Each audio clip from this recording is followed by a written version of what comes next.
Welcome, welcome, welcome to My Black Job, the podcast.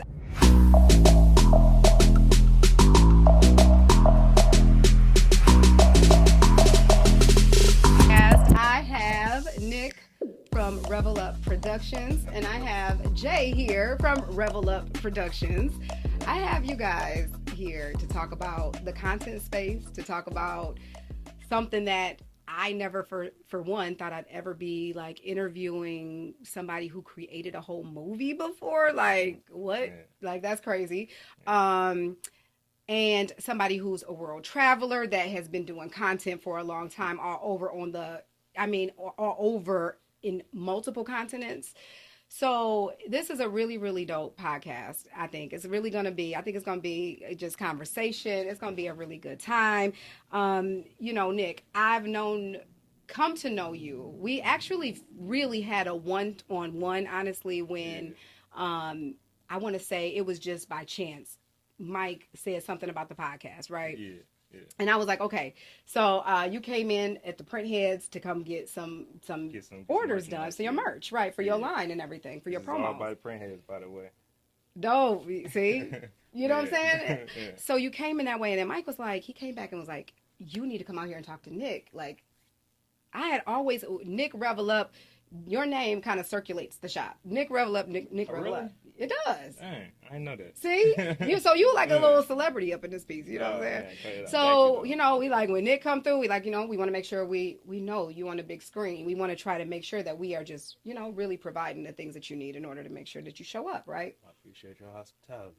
I like it. So Very I said. came out there, said everything to you, and so I realized at the time that only thing I knew about you was the stuff, really just the fact that you had a movie out, that you had your own line, but I did not understand. Really, I really didn't understand the dynamic of the creation of the movie. I didn't Mm. understand this independent film industry. I didn't understand what went into actually the creative process. Mm. So I was like, okay, now this is even doper than I thought. Mm. So life is funny. It kind of just brings you right where you need to be at the right Absolutely. times, and I think that for sure, I'm certainly in the right place at the right time to be interviewing you and just gathering, just sitting at your feet and finding out the information that you have. Mm. But They have it for a long reason. pre-intro to the intro. Let me give the actual. But on today's episode of My Black Job, the podcast, we have Nick Revels. Nick is the visionary founder of Revel Up Productions, a Detroit-based production company making waves in the film industry. Launching his debut film, Slide or Die, in 2024, Nick faced early challenges but built a strong team to bring his vision to life. With a sold out premiere and an Amazon Prime release, okay? That is good. Hit all the time. All the time. Nick's work has sparked conversations and excitement for a growing franchise. For starters, how old are you? I don't even know how old you are. I'm 29. You're not even 30. Not even 30. No. You're not even 30 years old, and you are a whole freaking movie producer. You have your own production company. Mm. You have a team of genius content creators. Absolutely. The Fresh Prince of Detroit Oh up in man, I this ain't know. piece. Oh man, she did research. Oh man, I ain't heard that one in a minute. Tell me about this. I know when people hear the story, they hear all of this stuff, and it's like, dang, Nick, he the luckiest person ever. Like, Oh Nick, man. man, Nick got it. I don't have what Nick has. But Nick, it wasn't easy. You cannot tell me that this right here is easy, because otherwise everybody would be doing it. Everybody know that's right. Yeah, it was tough. It's a lot of challenges, a lot of walls, a lot of problems I had to overcome. For starters, police harassment. Um, so a lot of times while we were filming, they would pull up on set and wouldn't even ask questions. Like they would just automatically just put us in handcuffs, So during the duration of producing the movie, I was detained, I want to say 5 times and arrested twice while I was producing the movie. Um, also, I didn't know any writers, producers, directors, actors, actresses starting out. So the whole most of the cast consists of just friends and family who just wanted to chip in and help out. You know what I'm saying? They first time acting for the first time. You know, I didn't have a production team. The first 3 years, everybody see a sold out movie. Everything looks good. But everything that glitters ain't gold. So Mm-hmm. for the first, they don't realize first 3 years, I didn't even have a production team. I would just, on average, I was able to get one person to show up on set to help. For years. Years. Yeah, for years. Okay. So most of the footage was captured by somebody holding the camera for the very first time. And I would just work different hats. Go from director to camera person to coaching whoever was working the camera to jumping back in front of the camera to play the starring role. That was hard. You know. Yeah, I saw a post where somebody was talking about how entrepreneurship is like the ultimate like walk with God moment. You know what I'm saying? Absolutely. Like that's your test your gangster on a spiritual level. Everything. It can't nothing in life prepare you for entrepreneurship for real because to jump into a place where there's absolutely no guarantees, where you have to go off of just something that you think you see in your mind Right. and that you believe in your heart of hearts that can be. Absolutely. It might work, it may not. But you gonna certainly just make sure you can't even live without trying. Like that is the heartbeat of a creative, right?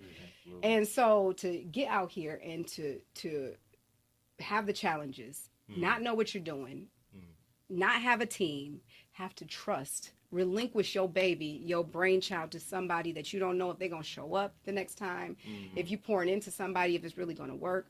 Like you had to give up a lot, in order to make your actual dream come to pass. Before we really kind of get into that, because it's deep that you talked about, like just the interference that you experienced, but the initial vision of it all. Let's start there. When you had the spark to say, I want to write a movie, before you even created the name of the movie, when you were in whatever space that you were in life and God said, I want you to make this is what you're going to do. Number one, what did you think? When you realized that you had to go climb the mountain of making a movie. Yeah.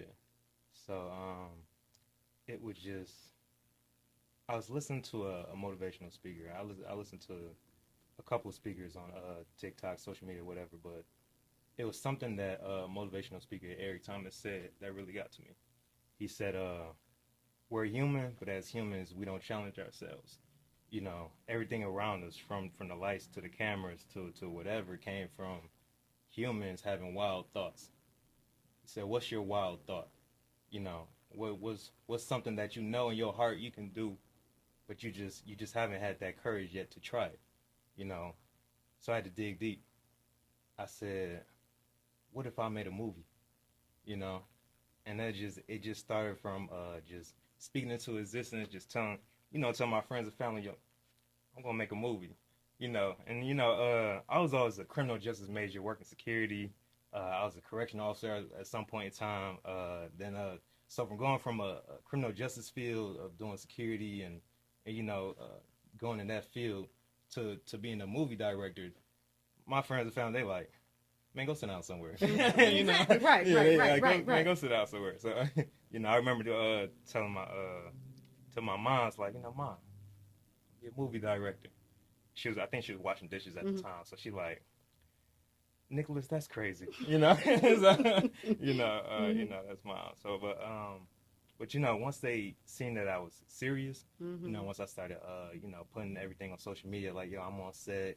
I got my camera ready. I'm investing in myself. I working 3 jobs, investing in myself. I bought the editing equipment and everything. Once they see that I was serious and they could see it, my friends, they're like, hey, bro, what you need? You know what I'm saying? So they're like, so I'll ask them, when I'm shooting over the weekend, but for the most part, that's when I could shoot, because I was still working 9 to 5 jobs, So they're like, when the next time you shooting, So Really, yeah, that's really what I know it's a long answer, but that's really No, what it's sparked dope. it. Yeah, that's really So what from sparked it. 2024, when you had the vision, 2020. 2020, I'm sorry, Yeah, yeah, 2024 is yeah. when the project was released. Absolutely. Yeah, 2020, when you had the vision, yeah. um, how long did it take you to actually take the step? Um, to as far as to I got to what point? The first step, The first step. buying the first piece of equipment, making the first post, the first step to slide or die, like the uh, very first one. I want to say it was 6 months of camera work. Just first thing I did was I bought my camera. Mm-hmm. I bought my camera. Then I was just doing photography work for about 5, maybe 6 months, and I was just shooting friends and family, at events, just shooting family photos, stuff like that. Then from there, I was like, I was feeling confident, maybe a little cocky, a little arrogant, but Mm-hmm. I was Mm-hmm. like, all right, I got it. I'm about to start shooting. About to start shooting the movie. So then I didn't really have a plan. I didn't really have a plan, but I just knew all I knew was just grind, just hustle. Mm-hmm. You know what I'm saying? Just get out the mud. So one day at a time. Just I'm gonna shoot the first set. Whoever comes back to come back, and then it was just a struggle from 2020, and then just led to the release. So, I mean, it seems like a task. Like, I mean, I can't even wrap my brain around even trying to figure out the first step in creating the process in order to create a whole movie production. I mean, Mm, and this is coming from a creative that we shared something in common. You said that you see stuff from start to finish. Like when you have a vision from, mm, it's very clear. You know absolutely. exactly how the camera's supposed to be placed, what the angle's supposed to look like. Mm, You know how you want the scene to look. Like you see it play out. And I'm a visionary in that way too.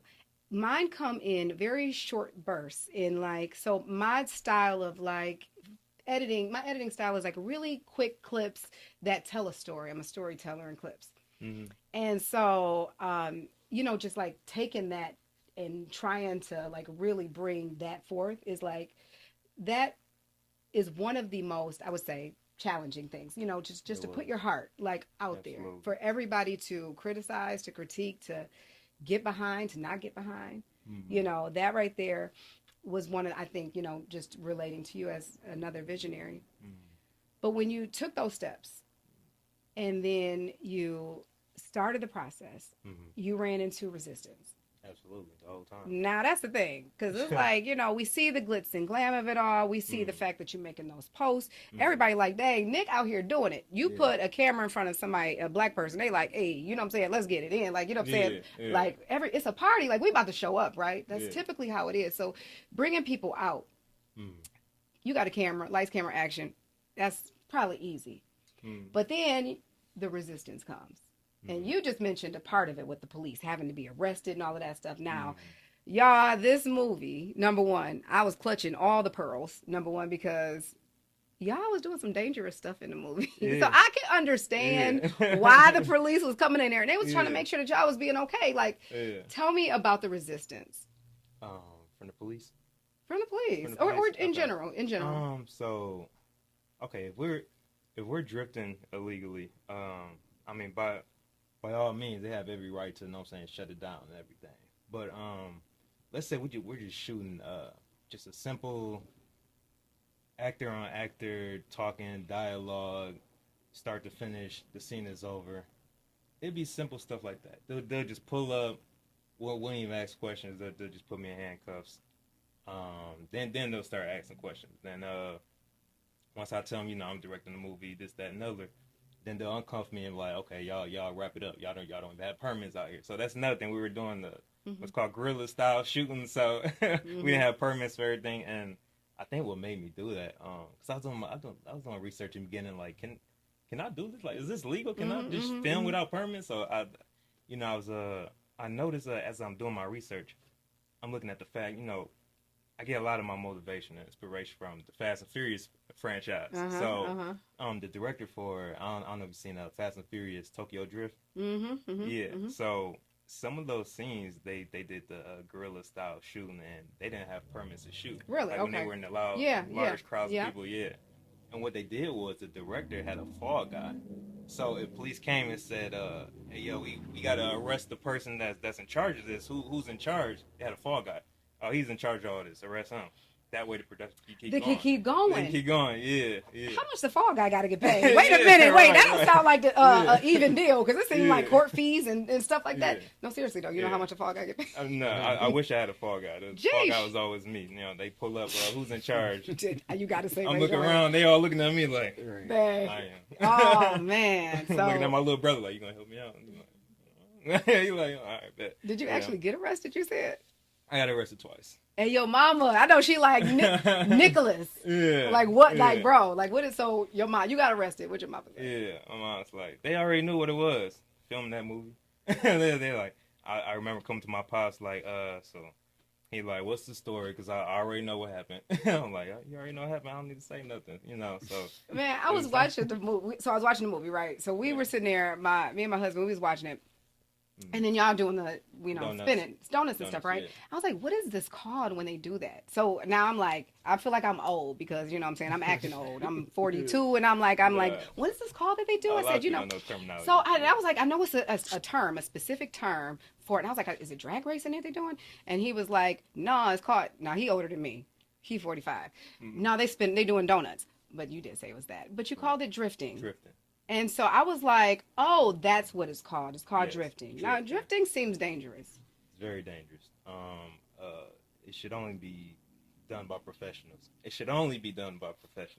You know. But see, here's the thing.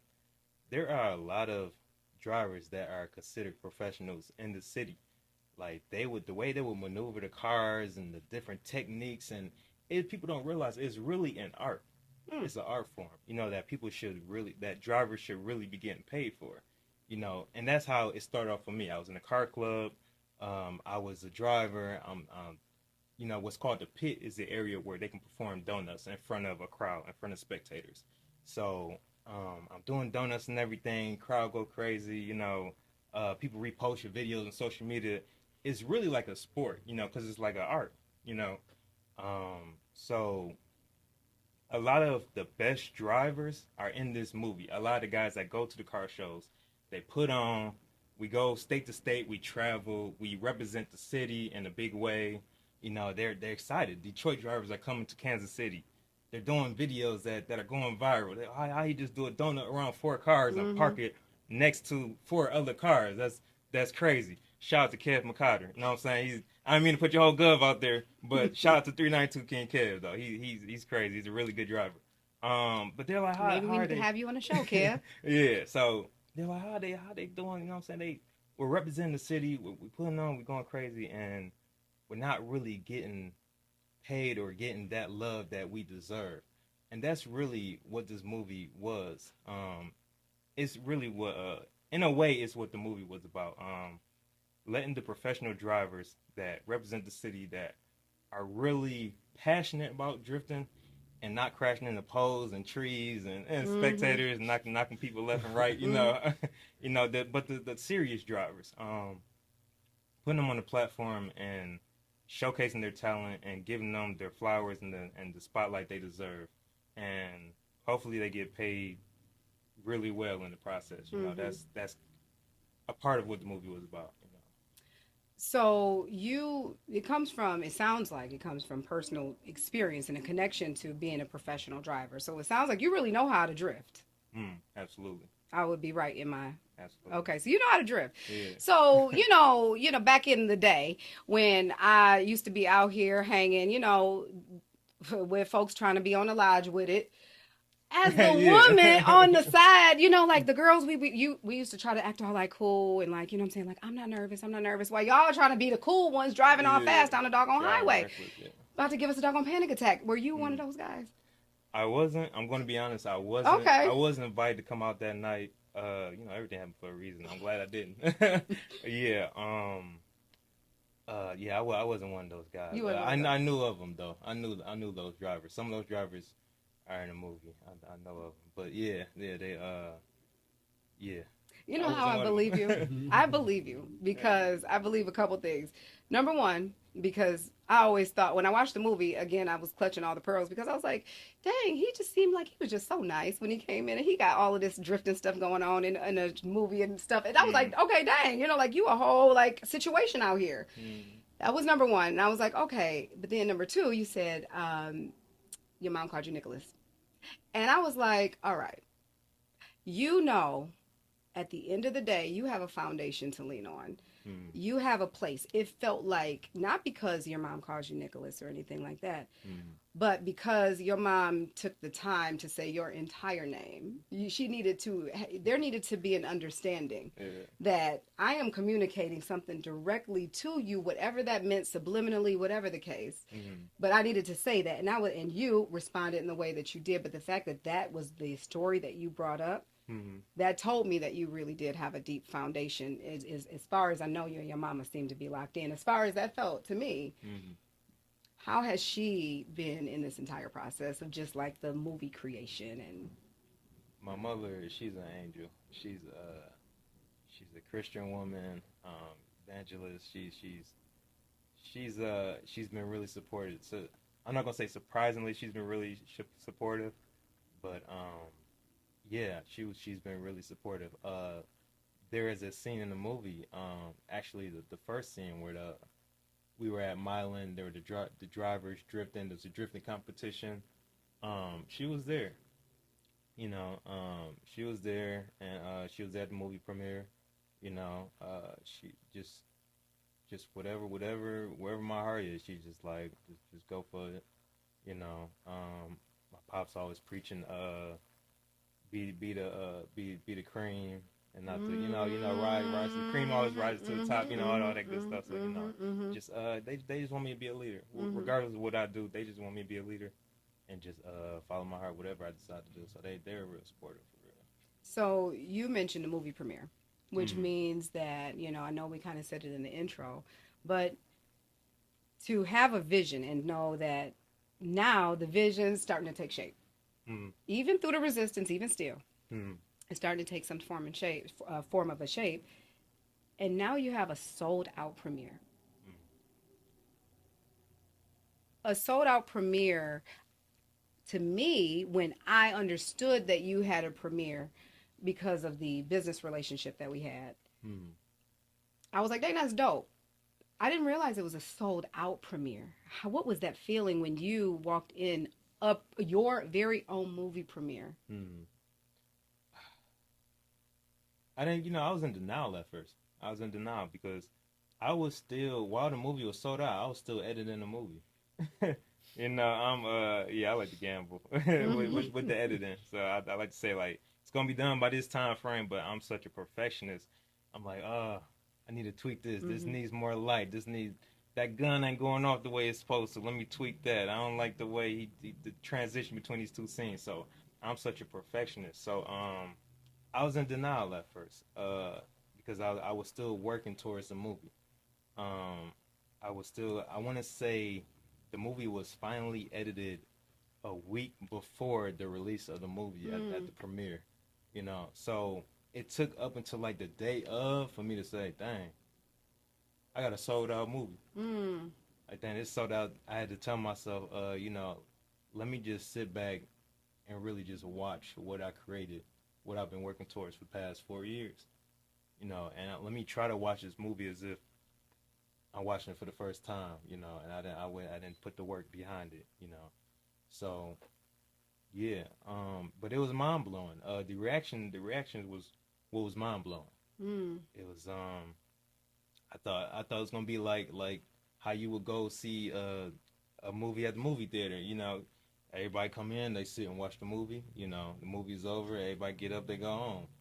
But man, it was like being at a concert. Yeah, it was It was live. like being at a concert. They was screaming, applauding, clapping, laughing. I was like, it was crazy. Like, I was like, dang, they love my movie. Like they love, you know what I'm saying, the movie that our production team worked on. Like they love it. Like I was like, dang. So That's dope. I want to get into, I want to take a quick little break, but I want to get into your team and content and stuff like that going next. So we'll be right back.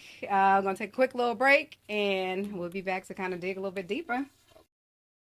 At the Printheads, we bring your brand to life. Whether you are outfitting a business, school, special event, or launching your very own apparel line, we've got you covered. From embroidery to screen printing, we specialize in creating high quality, custom gear that sets you apart. But we don't stop there. Want to learn the ropes of printing and design? Our hands on classes are perfect for anyone looking to break into the world of custom apparel. Let the Printheads turn your vision into a reality. Your brand, your way. Visit us today. And let's get started, y'all. So we left off where we were talking about just we kind of jumped to the end of the movie story anyway, not short story, but we jumped to the end of the movie story when we start talking about your sold out premiere, which is freaking dope. Thank you. But it seems like the cherry on top of it all was like becoming a producer that could say, I have an Amazon Prime film. So, quick story. Me and my husband, we like, okay, you know what I'm saying? We rocking with Nick. We want to watch the movie, you know what I'm saying? So, we had already said we was going to watch it prior to that podcast, right? So, we thought it was going to be on Tubi. Nope, it's not on Tubi. We went on, you know what I'm saying, just started doing a search, looking it up. Nope, not on YouTube. Nope, can't find it. It was on Amazon Prime. We got to rent that bad boy. First off, okay. Yes, yeah, okay, you're going to pay for the content this time around because what I'm not about to do is spend all of this time and energy and you about to sit here and watch it anyway to tear me apart, criticize me, love it, hate it, leave it alone. And I'm not about to get my just due. So congratulations for that. That's doggone dope. At the end of the day, I get paid. Hey, you know what I'm saying? Like, go ahead and fight in the comments. That's good, you know, because it just does nothing but just highlights you. But that was strategic and that was wise. That was wisdom like I have never heard. What gave you that type of wisdom?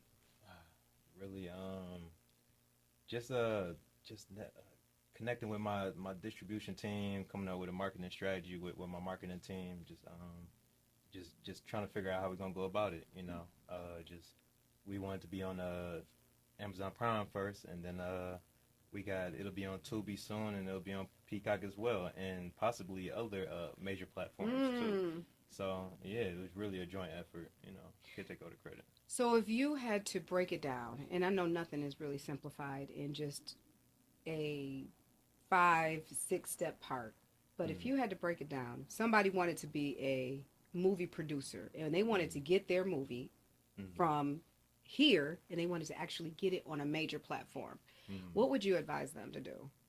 It would be broken up into steps. All right, so step one, speak into existence. Hey. You know, just let the world know. You know what I'm saying? You coming. You know what I'm saying? You about to make your mark on this world. You know. Step two, invest in yourself. You know, I was working 3 jobs. I was in the beginning. I was working at the airport, cleaning them nasty planes. I ain't gonna tell you what airline, but I was cleaning them nasty planes. I was working Chili's in the morning. Then I was also Ubering until Uber fired me. But you know, that's another story. But you know, Lyft picked me up, so we good. Yeah. So invest in yourself. Stay consistent. That's another step. Stay consistent. Don't fall off. Don't get lazy. I was filming every weekend, every chance I got. You know, that was my free time. I was working Monday through Friday. You know, the weekend I was free, so really I didn't have any off days. And to get to that lifestyle that you want, you more than likely won't have any off. You probably won't have any off days. You know, I don't have off days. I have off time. You know, so just stay consistent. And I want to say finish strong. You know, while you're filming, I know that it gets tough, especially towards the end. You know, like I said before, leading up to the premiere, I had to finish all this footage, all this editing. I was editing footage that I didn't even know how to do. Like I got in the movie, you'll see bullets traveling across the screen, and you'll see explosions coming from houses, whatever. I didn't know how to do all that. I'm self-taught. Everything. If you want to know how to do something, go to my Black Job podcast. No, you can go. For sure, No, for but you sure. can. Yeah, you can go to. Everything is on the internet though. Everything's on. I don't know. Look at the camera. Look at you. But Yeah, I mean, right. No, everything it's is for sure. yeah. Everything is on the internet though. You ever want to know anything? Google it or go on social media. It don't matter. Just finish strong. You need something to look back on. You want to do research. Just look it up. You know. One thing that I noticed is that when I said 5 things, that I'm thinking of like tangible, life skilled, go here thing, step one, step two, step three, da da da. Mm. But you gave something far more rich. Instead of giving somebody, like, okay, this is the steps, you actually planted a seed in order to have a tool that could potentially grow a harvest that can manifest a lifestyle that is more abundant than what they even dream of, because I can tell you the steps to do what I did. Right. But what if God had more for you? So Absolutely. I just told you, number one, believe in yourself. Number one, have the vision. Number one, state what it is that you're doing, make the declaration, make it plain, write the vision, make it plain, all of those things. You said, Yeah. first of all, show up for you. Now, the second, invest in yourself, right? Show up for Absolutely. you. You know what I mean? Yeah. So it's like, if someone had the ear to hear what you're actually saying, you gave them the doggone game, okay? Absolutely. For real. And that's wisdom. Mm. That's dope. Yeah, thank So, on a lighter note, you. Uh-oh. I know, because the movie, going back to the movie, because we can't have you here and I just not just talk about the movie, just a couple parts, because it is not often, because it's often that I watch stuff. But it's not often I got the person who created it. I got the brains behind it. So I'm usually like, I wonder what people are saying about this. And then I'm going on the message boards and I'm trying to look at the reviews and the comments and seeing what people saying, like, oh yeah, I resonate. They feel me. They thinking what I'm thinking, but I can actually ask you. Yeah. So did anybody ever get hurt in all of the drifting of the things? Because I'm the mama and I'm concerned about the safety. I want to make sure that wasn't nobody getting hurt, because I'm like, y'all was out there fooling. So like I said, we have some of the most talented drivers in the movie. Like I really selected. There's a lot of drivers in the city. There's drivers that just pick up keys and say, I'm somebody that can slide, and then it's the professionals that actually take it serious. So really, I only wanted to work with the professionals that knew what they were doing behind the wheel. So. There are cars that are drifting, doing donuts, and the back of their car will be right in front of my camera while I'm filming. Oh. Like, I have full trust in these drivers. I've been in car clubs with these drivers for years. I know how they slide. I almost know like all of their strengths and weaknesses, to where I know where to be at when they're sliding. Is the footwork is involved. Like, there was one time we were filming at Milan. It's the beginning of the movie. And they're doing a drifting competition. And if you have the camera, you have to be in front of the vehicle. So one of my DOPs, and he's also a director, Christopher Hughes II, he comes out from outside the pit, the area where they're drifting. While the car is spinning, he comes out and comes in the middle of the pit because he has a second camera. He's like, let me get that angle too. And it's a certain footwork that you have to do to where you don't get hit by the car. So I'm filming while I'm grabbing onto him, like, yo, move this away, because I really know you scaring me, bro. I don't want you to get hit by this car, So, he's a fast learner, and he picked it up, and over time, I left the pit while the car was sliding, and I let him take control, So, I have faith in these drivers. I have faith in my production team. And no, nobody got hurt during the duration of this movie. But I will say this, Terry... Shout out to Terry Stewart. She go by Sensei. There was a stunt at the end of the movie. It was the final stunt. The car was drifting around I want to say the main character, Ace. The car was drifting around, and the way she had the camera, she was kind of in the crosshairs, in the danger zone, in the hit zone, And if she didn't jump out the way she did, she almost got hit, But I know when I saw, so, you know, in the beginning of the movie, mm, it was around that, maybe around the scene. But it was the woman that come out with the flag. You know what I'm saying? Like the cute girl. yeah, She yeah. came out, you Kendra know what I'm Parker, saying? Her name? Kendra Parker. Kendra. So Yeah. Miss Kendra came out, right? Mm, Miss Kendra. I don't know if I could not pay attention to the fact that the crowd was hyping it back about the drifting that was about to happen. I couldn't pay attention to the fact that the two cars was lining up and they was like looking at each other like, you know what I'm saying, it's about to go down type of a right. situation. Right.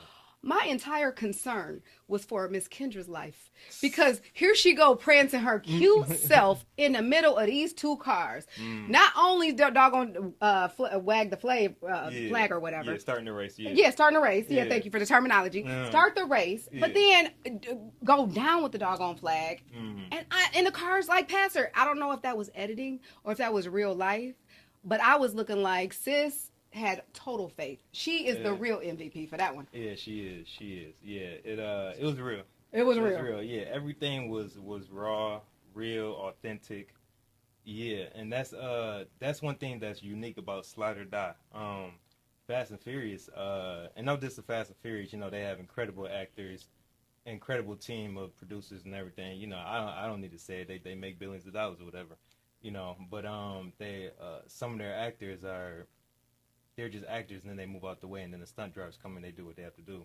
The thing that's unique about Slide or Die, the drivers behind the wheel of these cars, we're all actual drivers. We're all professional, I would say, drifting on a professional level, you know. And I would never put my production team around drivers that I feel like they're not capable of being behind the wheel while we're on set filming. I won't put them through that. Like when I mentioned earlier that since they almost got hit, I feel like before that impact would have happened, either Kev would have curved the car. Kev was driving at the time, 392 King Kev. He was driving at the time. I feel like he would have got out the way, even if Sensei didn't jump out the way with the camera. Because in my mind, I'm like, Kevin, 392 King Kev, I'm not going to put your government out there. He's done some of the craziest things I've ever seen behind the wheel. He's done some things I didn't even know was possible behind the wheel of a car. You know, so everything is real, everything is authentic. You're gonna see some really raw, authentic stunts in this movie. Yeah. So where did the term Fresh Prince of Detroit come from? Oh man, here we go. All right, so Fresh Prince of Detroit. That was a nickname that came to me. It was one year. I was about to drift. What was it? A block party or something? It was a block party.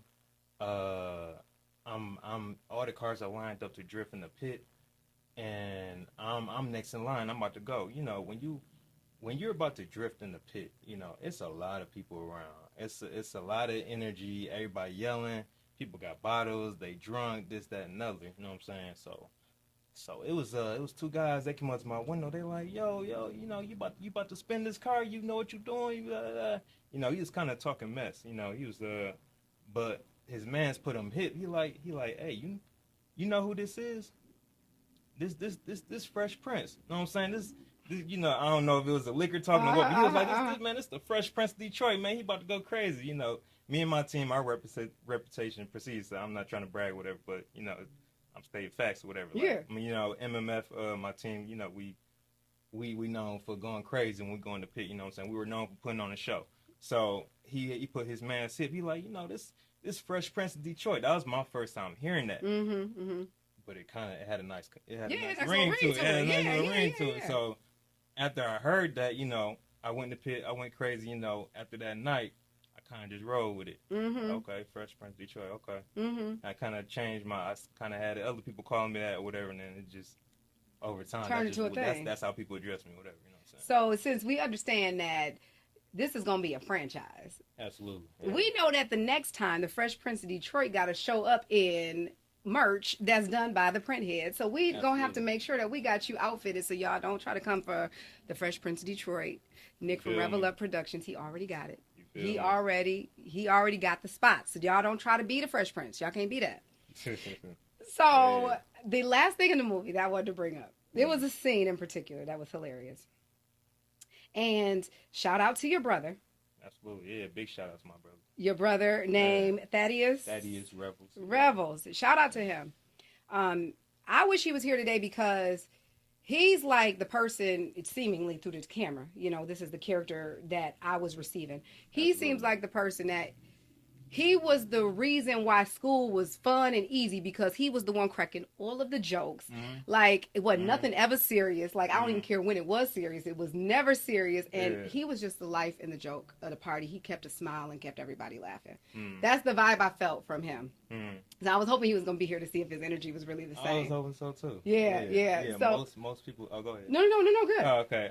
Most of the feedback I get from the movie is like you said. He was the spotlight. He was on the spotlight. You know, they say some people even say he carried the movie from start to end. I know you said wait a minute. Yeah. I mean, it is what that's what I would want. You know, that's what I want. I want to see bro shine just as much as I want to see myself shine. You know what I'm saying? Even if he steals the whole spotlight, I'm fine with that. Yeah. I want to see him get his. You know what I'm saying? I want to see doors opened up for him. You know, from this platform. However, I can help bro succeed, you know, I want to be there for him. You know what I'm saying? And vice versa, he would want the same for me. So yeah, shout out to bro. He did his thing in the movie. He's hilarious. He's natural. He's a natural comedian. So one of the things he said, and this seemed like a total like improv. It seemed like an improv. Y'all were in the car. Y'all was riding in the car and y'all was talking about experiences. Yeah. And so he was like, all you need is the baby oil. And I was like, wait a minute. This is 2024. Let me do the time. Let me check. Let me see. This is before all of the baby oil conversations came into play. All you need is baby oil. We just start busting out laughing. How has that aged? I couldn't write half the things that come out that man's mouth. Like, like I could only write down. I could write, you know, humor, but he would take that line. And he'll turn one line into 10. Like he'll keep it going. Like he's a natural actor in front of the camera. You know, his improv technique, his improv work is just crazy. He's a really talented actor. Like the whole baby oil, like half the things that's coming out of his mouth, like that's all him. That's all him improv. But the reference to the baby oil at the time wasn't necessarily referenced like Diddy baby oil. Oh, no. Did it? No. That wasn't even a thing at the time. No, it wasn't. That was just like totally like just him just saying something. That was him just Which saying, because that was like the funny thing to say, and then now baby oil has now taken on a whole new meaning. So like with that part of it though, it's like so he's talking about the baby oil, and now baby oil got a whole nother meaning in this world. With the Diddy situation. Right, exactly. Yeah, that's hilarious though. What year was that? When we filmed that scene, I want to say 2022. Yo, That's crazy. the fact that that's in the doggone movie, you need to clip that part of the movie, y'all. You need to make. That's how you get the doggone algorithm to run you up. Y'all, listen to that. That's how you get the algorithm to run you up. Real talk is you turn around and you just flow into the content. We already we live the experiences of real life, and that's why we talk about what we talk about, and that's why the creators create what they create. But right there, that's a promo like a mug for your video, for your movie, like all day long. I didn't even think about that. I'm lean into the low, like the taboo a little bit. You know what I'm saying? Hit some, I'm gonna try that. Dang, that's dope. Okay. Well, we got to get to I would say, one of the highlights of the show, and it is called Top of the Charts, top of the charts. All we want to be is on top of the charts. Y'all ready? I don't know what's about to go on. Hey, that's what we like. We don't want you to know what's about to go on. So top of the charts. What it looks like is we have a beat, just whatever instrumental that the production team has picked. I don't even know what's going on. I don't know what sound it is. I don't know what the vibe is going to be. We have 3 words. Our words that were chosen are visionary, drift, and franchise. We can use, it's 3 of us. We could use, one of us can take one of the words, all of the words. We just need to clear all 3 of the words since it's 3 of them. So you could use, if one person does it in their verse, that's perfect. If we all just divide it up and we just kind of go and flow, that's good. But I think we're going to start with Jay because Jay been quiet over there. So we're going to sit there and let Jay get a little spotlight real You gonna quick. We're set going it to take off. a quick moment and then we'll get to top of the charts. What's up?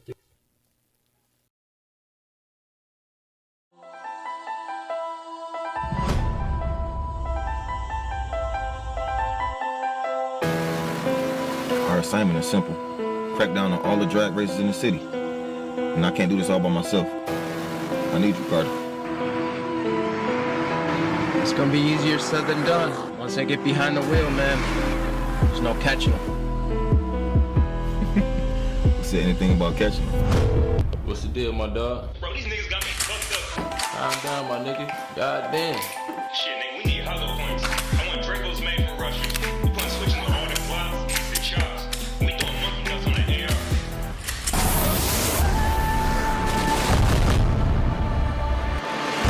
Mile in Greenfield, someone poured gasoline and lit a circle of fire in the middle of the intersection.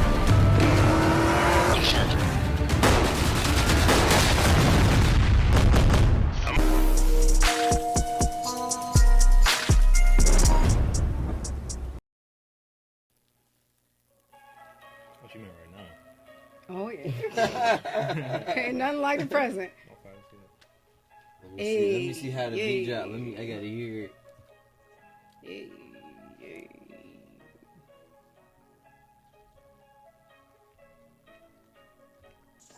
You ready? I'm about to go. Whenever you want to go. Visionary. Me and Nick, it get real scary.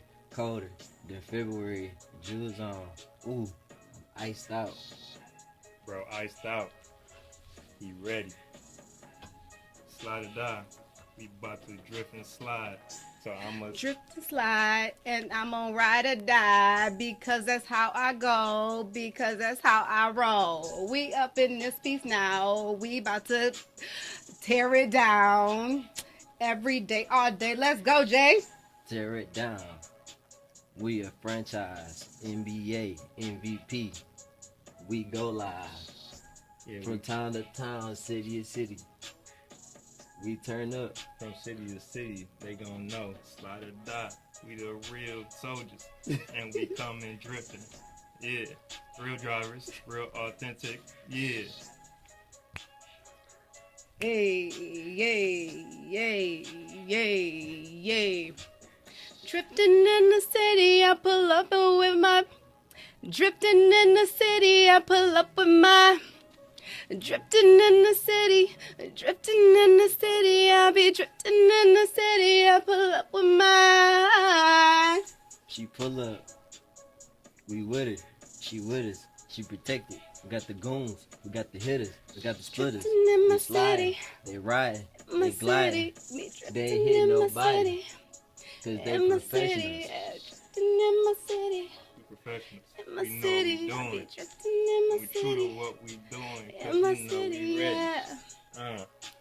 We got Kev, we got T, and we know we about to be the top of the charts. nigga. Hey, top of the charts, top of the charts, y'all. All we wanna be is on top of the charts.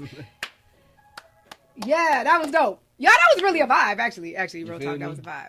Cause I was like vibing. Smooth. I was like, you know what I'm saying? As soon as I caught my little drift, you know what I'm saying? I was yeah, like, yeah. hey, you know what I'm saying? It's a little situation over here. She had the vocals, like, dude, like, okay, yeah. So, Go for it. Nick, what I would love you to do is give a quick commercial elevator pitch, you know, who you are, where they can find you, where the supporters, where the My Black Job podcast family, where they can come and support. How can they support this franchise or this soon to be franchise? Yeah. So you can And follow me. I'm on everything.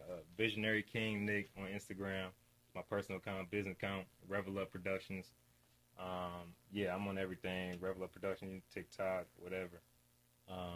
We got short films out there. We got TikToks out there. But more importantly, we got Slaughter Die. It's out there on Amazon Prime. And a lot of people mistake that you need a subscription or a membership, but you don't. You know, just go to the Amazon website, go to the search bar, type in Slaughter Die. You know what I'm saying? It'll pop up. You know know what I'm saying? They'll send you the link. You just go ahead and watch it. You know, go Rental ahead, fee support is your boy. what, $2.99, $3.99? $2.99 to rent and then $9.99 to buy. All right, $9.99 to buy. Y'all make sure y'all put this in your permanent library because this right here is something major. Y'all, thank you for showing up for another episode of My Black Job, the podcast. We'll see you soon.